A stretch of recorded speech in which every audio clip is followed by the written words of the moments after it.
Assalamualaikum warahmatullahi wabarakatuh. Halo learner semua, apa kabar? Selamat datang di channel Belajar Finance. Kali ini kita akan belajar pengenalan ekonometrika pada analisis ekonomi dan keuangan.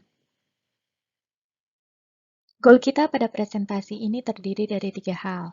Yang pertama, diharapkan kita mampu memahami definisi dari ekonometrika. Kedua, mampu menguraikan metodologi ekonometrika. Dan terakhir, mampu menjelaskan manfaat dari ekonometrika. Apa sih sebenarnya ekonometrika itu?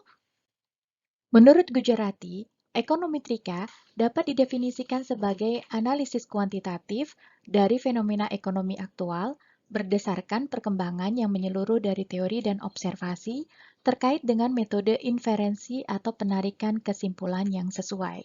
Jadi kata kuncinya adalah analisis kuantitatif, fenomena ekonomi, dan metode inferensi. Singkatnya, ekonometrika merupakan alat analisis untuk mengukur fenomena ekonomi dengan tujuan untuk menarik kesimpulan.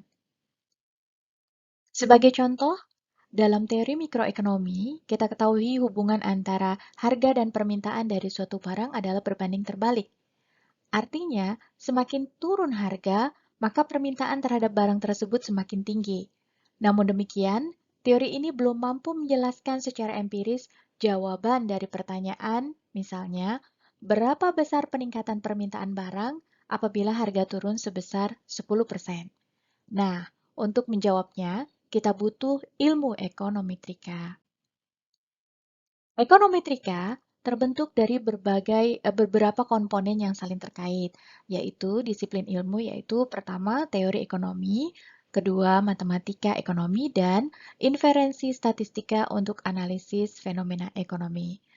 Seperti teori mikroekonomi sebelumnya yang menyatakan hubungan negatif antara harga dan jumlah permintaan, teori ini masih bersifat kualitatif dan belum terbukti secara empiris. Teori ini kemudian dituangkan oleh pakar ekonomi ke dalam bentuk matematis yang bersifat deterministik atau pasti.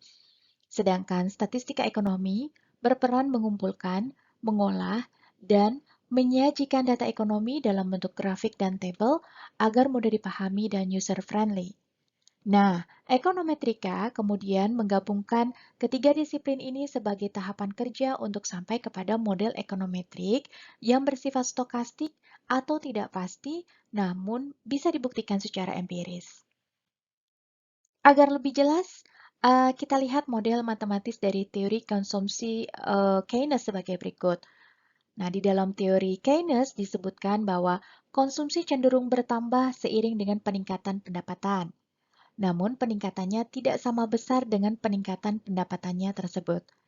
Kemudian, teori Keynes dituangkan ke dalam model matematis yang bersifat pasti, yaitu Y sama dengan beta 1 ditambah beta 2 dikali X.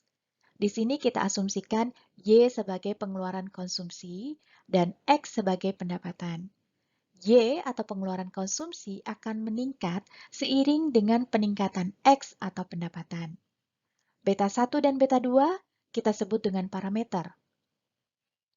Beta 2 berada pada rentang 0 sampai 1 karena peningkatan konsumsi tidak akan sama dengan besaran peningkatan pendapatan. Pada slide berikutnya, kita akan uraikan tahap dalam melakukan analisis ekonometrika melalui metodologi dalam ekonometrik. Berikut adalah uraian tahapan analisis dalam ilmu ekonometrika.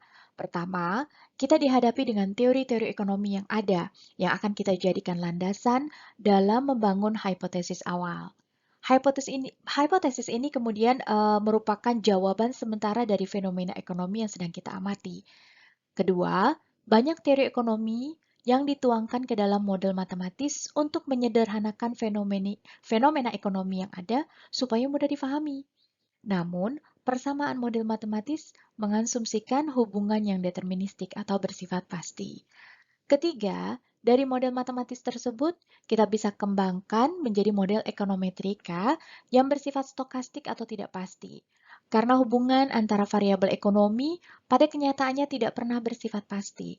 Untuk itu, di dalam model ekonometrik, kita akan mengenal adanya faktor gangguan yang disebut dengan error term atau kita notasikan dalam notasi U di sini. Yang keempat, untuk mengestimasi model ekonometrik, kita membutuhkan data untuk menguji secara empiris.